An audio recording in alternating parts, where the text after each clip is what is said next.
जय आरसीएम, जय हरि संजीवनी।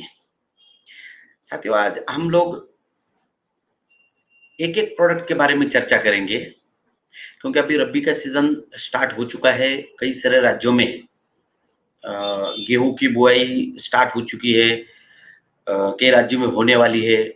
रबी में सबसे महत्वपूर्ण जो फसलें होती है वो है गेहूं है, चना है, मक्का है, शुगर केन की बहुत बड़ी पैमाने पर फसल लगती है। उसके बाद आलू की बहुत बड़ी फसल होती है। उसके बाद फलों की बागवानी करने वालों में आम का बड़ा सीजन होता है। उसके बाद अनार है, संतरा है, मौसम्बी है, नींबू है। तो ये सारी इनके ऊपर हम हरित संजीवनी के एग्रीकल्चर प्रोडक्ट में कौन कौन से प्रोडक्ट कैसे कैसे इस्तेमाल कर सकते हैं, तो इसके बारे में हम लोग अब एक एक प्रोडक्ट की ट्रेनिंग लेने जा रहे हैं। तो आज हम हरित संजीवनी, सिर्फ हरित संजीवनी की ट्रेनिंग लेंगे। हरित संजीवनी क्या है, मैं स्क्रीन शेयर के माध्यम से आपके साथ चर्चा करूंगा। साथियों, स्वास्थ्य क्रांति अभियान हरित संजीवनी की टीम ने ये एक बहुत बड़ा मिशन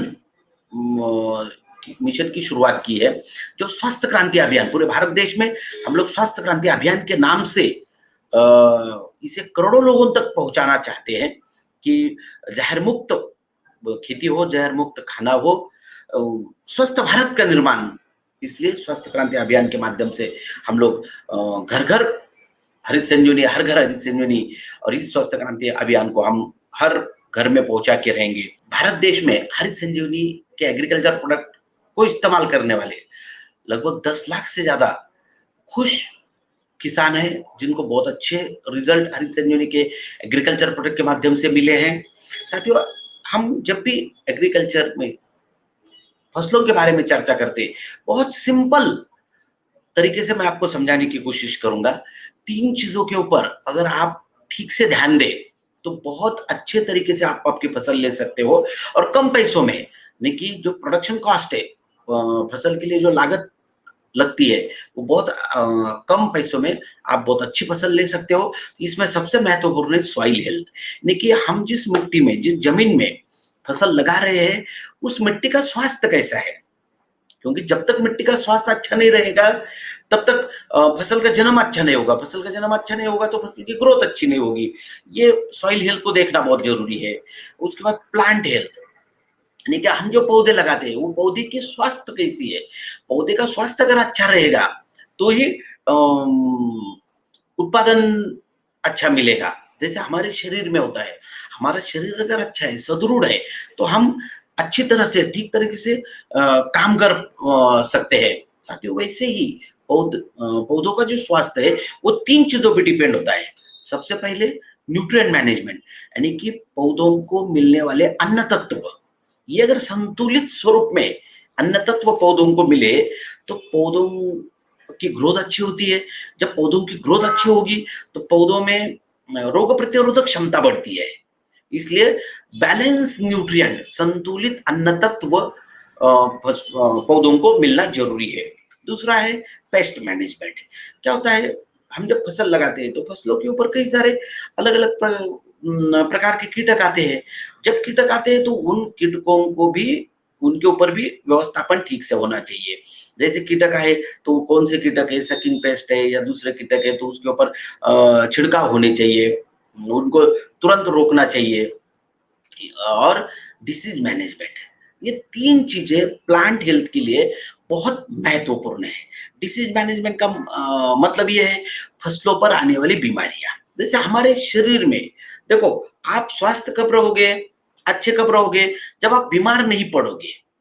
तो आप अगर बीमार पड़ते हो, जैसे आपको ट्रीटमेंट की जरूरत है, वैसे पौधे जब बीमार पड़ते हैं, पौधों के ऊपर जब बीमारी आती है तो उनको भी ट्रीटमेंट की जरूरत है, उनको भी अलग अलग छिड़काव की जरूरत है। जैसे कौन सी बीमारी आती है, इसके ऊपर फफूंद की बीमारी आती है, बैक्टीरियल बीमारी आती है, वायरल बीमारी आती है।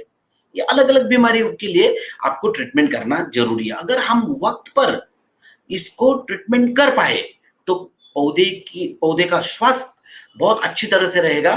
पौधे का स्वास्थ्य अगर अच्छा रहा तो उत्पादन में बढ़ोतरी जरूर मिलेगी। और तीसरा महत्वपूर्ण पार्ट है वाटर हेल्थ, पानी का स्वास्थ्य कैसा है।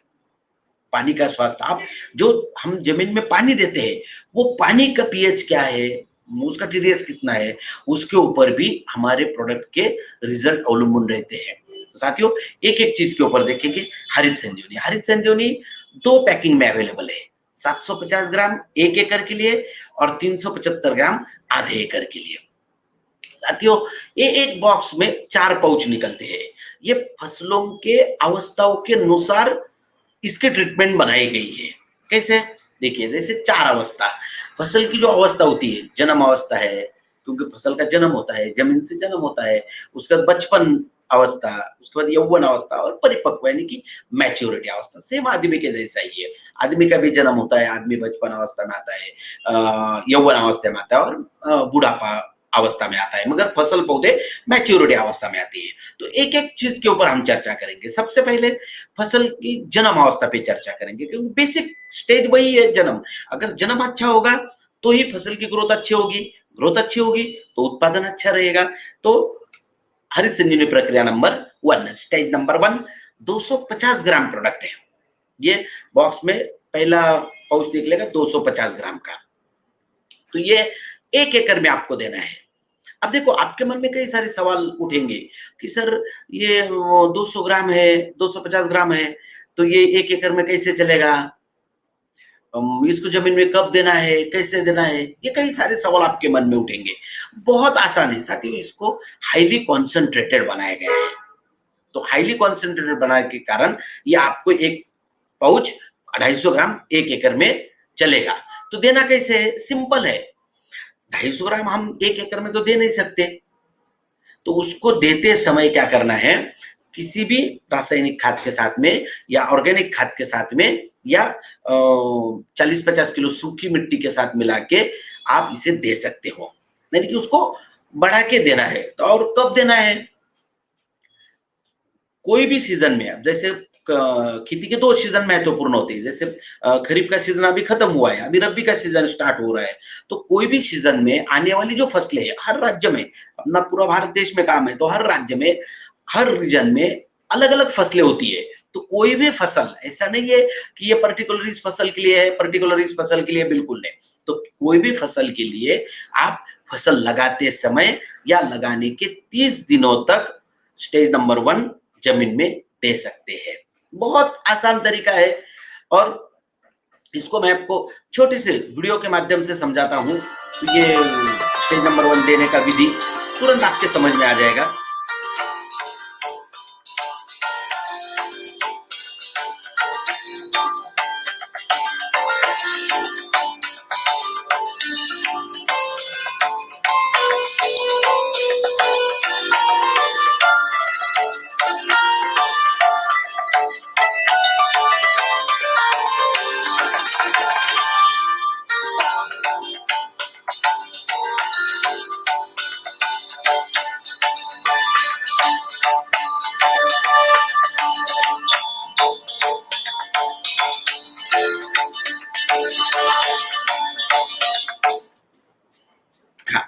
हाँ, तो साथियों, ये आपको दिखाया गया है कि भाई कैसे दे सकते हैं आप। तो प्रक्रिया नंबर 1, जमीन में जब देते हैं आप, तो क्या क्या करना जरूरी है। जैसे प्रक्रिया नंबर 1 जमीन में दिया, तो उसके बाद तुरंत पानी देना जरूरी है। तो बहुत सारे लोगों के मन में शंकाएं रहती है कि सर तुरंत पानी यानी कि 2 दिन में देना चाहिए, 1 दिन में देना चाहिए। तो आप 1 दिन में दे दो, 2 दिन में दे दो, 8 दिन में दे दो, कोई प्रॉब्लम नहीं है। सिर्फ इतना ध्यान रहे, क्योंकि हरित संजीवनी प्रक्रिया नंबर 1 जब आप जमीन में देंगे, तो जब तक पानी नहीं देंगे, जब तक वो पानी में नहीं घुलेगा, उसका काम शुरू नहीं होगा। तो आप आज स्टेज नंबर 1 जमीन में दे दो, 8 दिन के बाद पानी दे दो, 10 दिन के बाद पानी दे दो, 1 महीने के बाद पानी दे दो।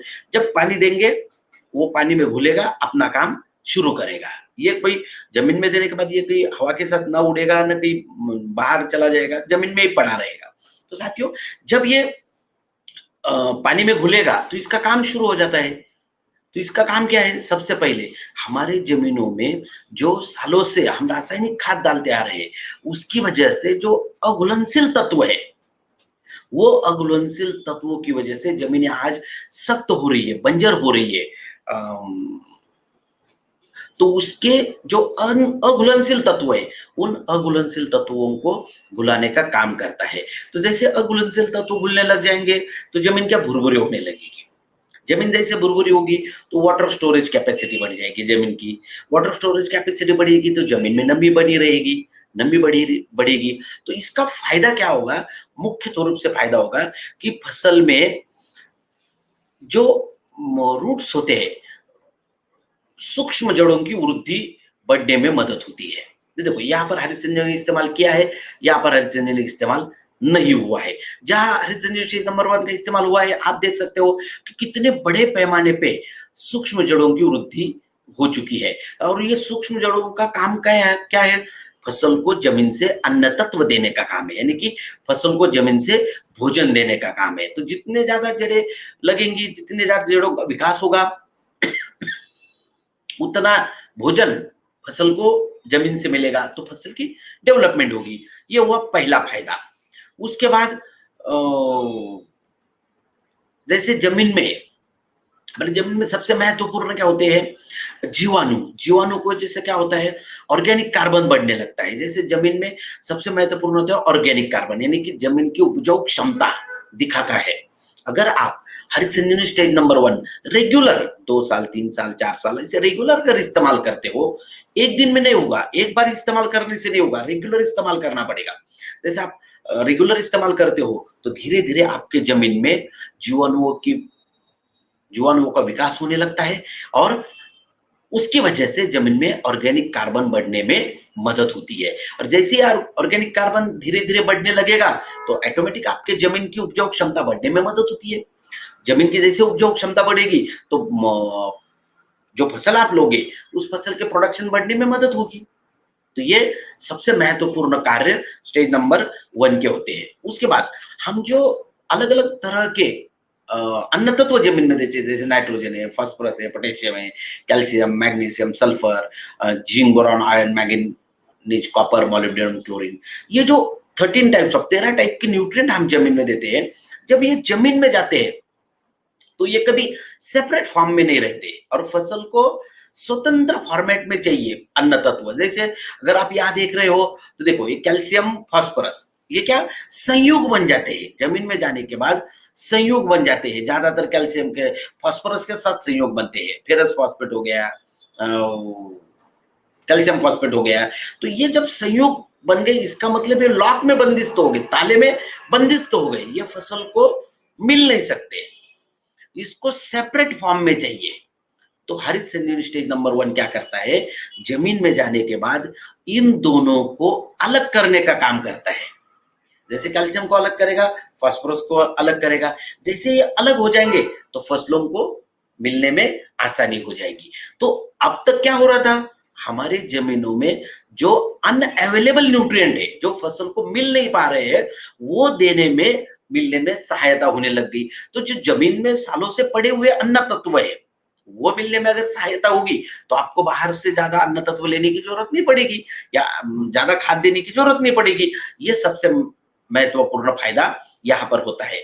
उसके बाद हमारे जमीनों में जो पीएच लेवल है, जैसे 6.5 से 7.5, ये पीएच स्टैंडर्ड पीएच माना जाता है। मगर हमारी जमीनों में जब 8, 8.5 के ऊपर जब पीएच बढ़ जाता है तो जो अन्य तत्व है वो फसलों को संतुलित स्वरूप में नहीं मिलते।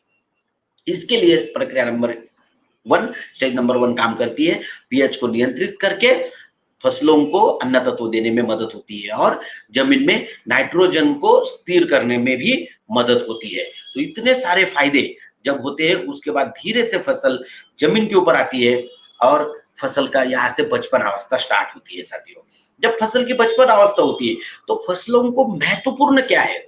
फसल को चाहिए संतुलित अन्न तत्व। देखो, फसल हो या आदमी हो, अगर हमें संतुलित अन्न तत्व मिले तो हमारी डाइजेस्टिव सिस्टम अच्छी रहेगी, स्ट्रांग रहेगी।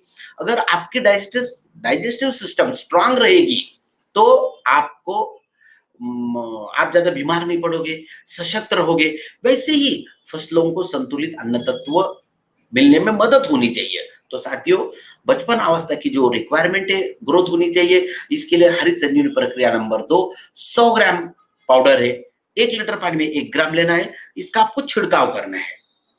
जैसे ही 1 लीटर पानी में 1 ग्राम लेंगे, तो ये कब करना है? देखो, हर फसल के आयु के अनुसार अलग-अलग, लास्ट में जो चार्ट दिखाऊंगा मैं, पूरी सभी फसलों की अलग-अलग अवस्थाएं होती है, तो उस हिसाब से आपको देना है। तो जैसे फसल लगाते समय स्टेज नंबर 1 दिया है, तो लगाने के 25 से 30 दिनों के बाद स्टेज नंबर 2 का छिड़काव करना है। तो आपने 100 लीटर पानी में 100 ग्राम स्टेज नंबर 1 2 डाल दिया और आप उसको छिड़काव करने लग गए। तो साथियों, इसका फायदा क्या होगा? जैसे छिड़काव होगा, तो इसमें सबसे महत्वपूर्ण काम क्या होगा? पत्तों की वृद्धि होने लगती है, पत्तों का आकार बढ़ता है, पत्तों का लीफ इंडेक्स बढ़ता है, फसल की वृद्धि होने लगती है। सबसे महत्वपूर्ण होता है, फसल को संतुलित अन्न तत्व देने में मदद होती है। फसल को जैसे संतुलित अन्न तत्व मिलने लग जाएंगे, तो फसल की वृद्धि होने लगेगी। तो साथियों, पत्तों का आकार बढ़ेगा, पत्तों में क्लोरोफिल का प्रमाण बढ़ेगा, सूरज की किरण ज्यादा गिरेंगे, प्रकाश संश्लेषण क्रिया तेजी से होगी, तो फसल को अन्न तत्व ज्यादा मिलेंगे। फसल को दो तरफ से अन्न तत्व मिलते हैं, एक फसल के जड़ों से मिलते हैं और दूसरे प्रकाश संश्लेषण क्रिया की वजह से पत्तों से मिलते हैं। ये महत्वपूर्ण है। धीरे से फसल बचपन अवस्था से यौवन अवस्था में चली जाती है। जब फसल यौवन अवस्था में चली जाती है, उससे पहले स्टेज नंबर 1 पानी में कैसे घोला जाए और इसका छिड़काव कैसे किया जाता है, एक छोटा सा वीडियो आप देख लेना।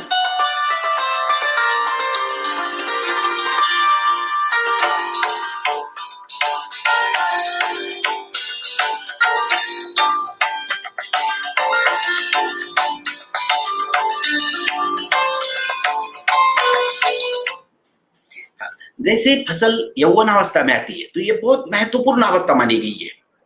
फसलों की जो 4 अवस्था है, जन्म अवस्था है, बचपन अवस्था, यौवन अवस्था, मैच्योरिटी, तो इसमें सबसे महत्वपूर्ण मानी गई है यौवन अवस्था, रिप्रोडक्टिव स्टेज।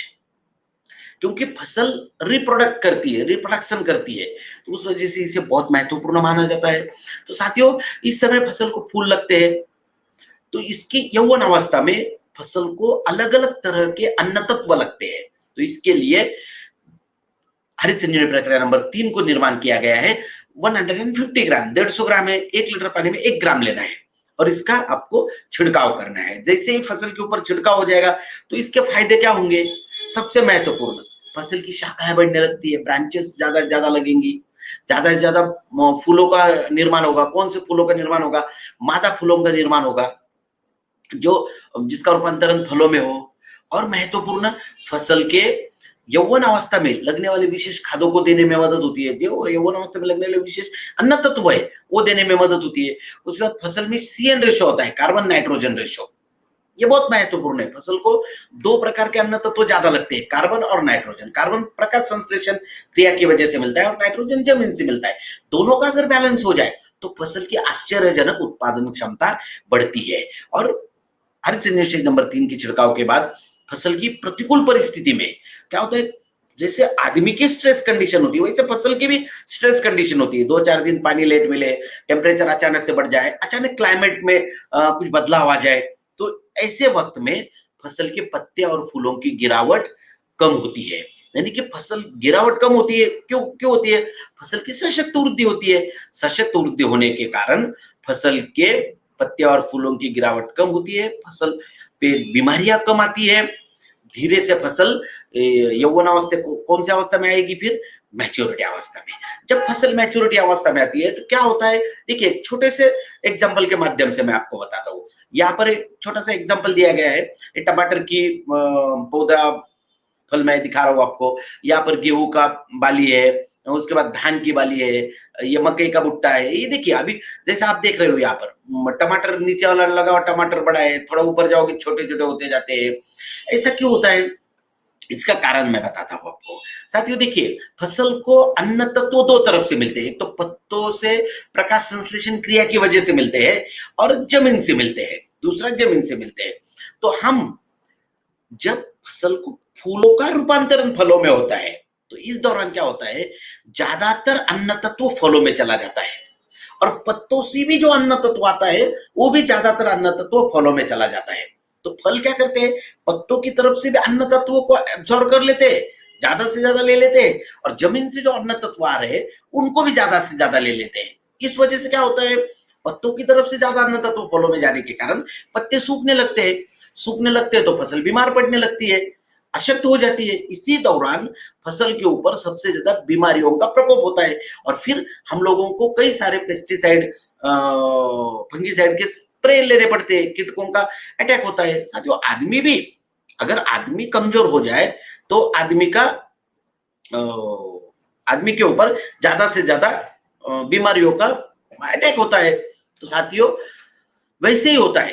तो मगर इसमें अगर संतुलित अन्न तत्व अगर मिले, फसल को संतुलित अगर अन्न तत्व मिले तो फसल की वृद्धि अच्छी होती है, उसकी इम्यूनिटी पावर बढ़ती है, यानी कि रोग प्रतिरोधक क्षमता को बढ़ती है। तो इसमें आप बिल्कुल 100% सिर्फ टमाटर के पौधे पे नहीं, आप गेहूं की बाली को देख लो, धान की बाली को देख लो, जहां पर नीचे वाले जो दाने होते हैं वो बड़े होते हैं और जैसे ऊपर जाओगे तो दाना छोटा छोटा होते जाता है। असंतुलित अन्न तत्व मिलने के कारण उनके साइज में बदलाव आते हैं। तो साथियों, इसके लिए बहुत शानदार ट्रीटमेंट बनाई गई है, हरित संजीवनी स्टेज नंबर 4, प्रक्रिया नंबर 4। 250 ग्राम पाउडर है, 1 लीटर पानी में 1 ग्राम लेना है, इसका छिड़काव करना है। जैसे देखो, स्टेज नंबर 2, 3, 4 का मुख्य कार्य क्या है, फसल को संतुलित अन्न तत्व देने का कार्य है। जैसे आपका प्रक्रिया नंबर 4 का छिड़काव हो जाएगा तो इसका सबसे महत्वपूर्ण काम है पत्तों की तरफ खाना आएगा, यानी कि पत्तों की तरफ अन्न तत्व जाएंगे, पत्तों में अन्न तत्व कम नहीं पड़ेंगे तो पत्ते हरे भरे रहेंगे, रबिस्ट पत्ते आएंगे, पत्तों का स्वास्थ्य अच्छा रहेगा। तो उसके बाद फलों में नीचे से ऊपर तक फलों में संतुलित अन्न तत्व जाने के कारण फलों का आकार एक समान रहेगा, फल अच्छे विकसित होंगे, फसल सशक्त रहेगी, फलों की पत्तों की गिरावट कम होगी, प्रोडक्शन, अल्टीमेट प्रोडक्शन बढ़ेगा। आप इसमें धान में इस्तेमाल कर लो, गेहूं में इस्तेमाल कर लो, मकई में, किसमें भी इस्तेमाल करके देख सकते हैं आप। तो आपको गेहूं में इस्तेमाल करोगे तो गेहूं से भी नीचे से ऊपर तक के दाने आपको 99.99% एक समान मिलेंगे, धान में मिलेंगे, मकई में मिलेंगे, बाकी सभी सब्जियों में मिलेंगे। तो ये संतुलित अन्न तत्व का पुरवठा होने के कारण फसल की संतुलित वृद्धि होती है। संतुलित वृद्धि होने के कारण फसल में रोग प्रतिरोधक क्षमता बढ़ती है। जहां पर हरित संजीवनी की ट्रीटमेंट है वहां पर आपको बाकी डिसीज भी कम ही दिखाई देंगे क्योंकि फसल सशक्त है। अब देखो, वायरस की जब बीमारी आती है, अभी कोरोना वायरस का बहुत बड़े पैमाने पे प्रकोप चल रहा है, तो आदमी की इम्यूनिटी अगर अच्छी रही तो उसके ऊपर वायरस अटैक नहीं करता। वैसे ही फसल की अगर फसल सशक्त रहेगी तो फसल में भी ज्यादा से ज्यादा बीमारियां नहीं आएंगी। तो इसमें क्वालिटी क्वांटिटी टेस्ट बहुत अच्छी रहेगी, नंबर 1 रहेगी। पेस्टिसाइड के यानी कि रासायनिक खादों का और रासायनिक छिड़काव जो आप करते हो उसमें आपको बचत हो जाएगी, उसमें कटौती होगी तो पैसे बचेंगे, यानी कि लागत जो लग रही है उत्पादन को वो कम होगी और उत्पादन बढ़ेगा। यानी कि दो तरफ से फायदा है, हमारा खर्चा भी कम हो रहा है और उत्पादन भी बढ़ रहा है। तो साथियों, ऐसे हरित संजीवनी स्टेज नंबर 4। अब यहाँ पर एक चार्ट में दिया गया है, सभी प्रकार की सब्जियां है, उसके बाद सभी प्रकार के जैसे धान, गेहूं, सोयाबीन, मकई, मटर, ज्वार, बाजरा, राजमा, उसके बाद कपास, अदरक, हल्दी, फूलों में सभी प्रकार के फूल है, उसके लिए गेंदा, गुलाब, जरबेरा, उसके बाद हरित संजीवनी में आप कई सारे चाय के लिए दे सकते हो, सभी जगह पे हरित संजीवनी का आप इस्तेमाल कर सकते हो, बहुत ही अच्छे परिणाम आपको मिलेंगे। तो ये चार्ट के माध्यम से, उसके बाद क्या ध्यान दें हरित संजीवनी प्रक्रिया का इस्तेमाल करते समय 1, 2, 3, 4 का क्या ध्यान देना चाहिए। तो साथियों, 1 नंबर जब आप देंगे, स्टेज नंबर 1 देंगे तो एक ध्यान रखिए कि उसको पानी देना आवश्यक है। मैंने जैसे कहा आपको 2, 4, 5, 8 दिन में आप दे सकते हो, मगर पानी में जब तक स्टेज नंबर 1 घुलेगा नहीं तब तक उसका फायदा नहीं होगा। प्रक्रिया नंबर 2, 3, 4 का जब छिड़काव आप करेंगे तब थोड़ी सी जमीन आपकी मॉइस्चराइज होना जरूरी है, गीले होना जरूरी है। ये प्रॉब्लम आपको कब आएगा? अभी नहीं आएगा, ये प्रॉब्लम आता है मार्च, अप्रैल, मई में, जब बहुत ज्यादा धूप होती है, जमीन बिल्कुल सूखी रहती है, बंजर पड़ी रहती है, तब आपको प्रॉब्लम आएगा। अभी तो ठंड का मौसम है, अभी ये प्रॉब्लम नहीं आएगा। अगर गलती से आपने दे दिया और पानी नहीं है तो पानी देने की व्यवस्था होनी चाहिए, बाकी इससे कोई नुकसान नहीं है फसल को। फिर स्टेज नंबर 2, 3, 4 का छिड़काव आप किसी भी फफूंदनाशक, कीटनाशक के साथ मिला के कर सकते हो। ऐसा नहीं है कि आप इसके साथ ना मिलाएं, इसके साथ ना मिलाएं, सिर्फ अल्कलाइन दवा और बोर्डो मिश्रण के साथ ना मिलाएं। बहुत सारे लोगों के मन में शंकाएं रहती है कि सर अल्कलाइन दवा क्या है, बोर्डो मिश्रण क्या है।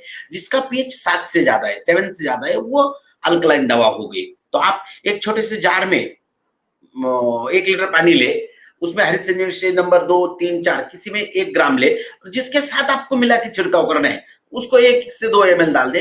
अगर दूध के जैसा फट जाए, वो प्रेसिपिटेट हो जाए, तो समझ लेना ये चलेगा नहीं, और ठीक से मिल गया तो समझ लेना चलेगा। इसको कहते हैं जार टेस्ट। बहुत आसान तरीके से आराम से आप कर सकते हो।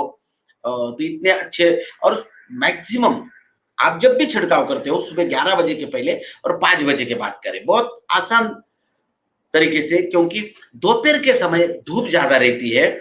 सुबह अगर आप करेंगे तो जल्दी से जल्दी आप, यानी कि कम तापमान में स्प्रे अच्छा होगा। और हरित संजीवनी नंबर 1, 2, 3, 4 बिल्कुल 100% पर्यावरण के लिए, मानव पशु पक्षी के लिए सुरक्षित है। तो साथियों देखिए, जैसे खरीफ का और रबी का सीजन है, अभी रबी का सीजन 15 नवंबर से पूरे भारत देश में शुरू हो रहा है। तो इसमें आप ज्यादा से ज्यादा फायदा ले, हरित संजीवनी का इस्तेमाल करें। और सब्जियों का जो सीजन है वो 12 माह चलता है। हर डिस्ट्रिक्ट में, हर तहसील में सब्जियों का बहुत बड़ा उत्पादन होता है। आप अगर उसके ऊपर ध्यान दें तो आप 12 महीने हरित संजीवनी के ऊपर काम कर सकते हो। साथियों, ये हरित संजीवनी की जानकारी आज मैंने आपको दी। धन्यवाद। जय हरित, जय हरित संजीवनी। जहर मुक्त खेती, जहर मुक्त खाना, स्वस्थ भारत का निर्माण। जय जवान, जय किसान। लाए हरित संजीवनी, पाए हरित संजीवनी, लाए हरित संजीवनी, पाए हरित संजीवनी।